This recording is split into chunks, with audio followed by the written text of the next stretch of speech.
May nakatalaga ng Project Development Officer o PDO sa bawat LGU sa Region 12 para sa pagpapatupad ng Social Pension Program ng Department of Social Welfare and Development o DSWD. Ayon kay DSWD 12 Social Pension Program Information Officer General Jed Gape, ang PDO ang katuwang ng Municipal o City Social Welfare and Development Office sa pagproseso at pag-validate ng mga senior citizen beneficiaries. Dahil dito, ayon kay Gape, mas mabilis na matutukoy kung sino ang qualified at masisiguro na ang tulong pinansyal ay makakarating sa mga senior citizen na nangangailangan. Kabilang sa mga kwalipikadong senior citizen ang mga mahihirap, may sakit o kapansanan, walang regular na kita o suporta mula sa pamilya, at hindi nakakatanggap ng pensyon mula sa SSS, GSIS, Philippine Veterans Affairs Office at iba pa. Layunin ng programa na mabigyan ng buwanang tulong pinansyal ang mga lolo at lola na walang ibang inaasahan para sa kanilang pang-araw-araw na gastusin.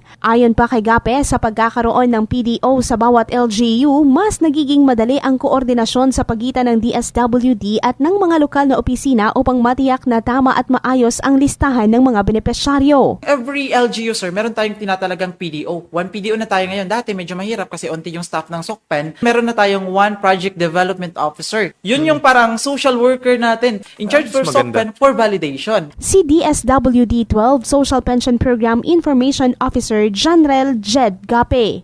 Grace Toreta, NDBC, Bida Balita.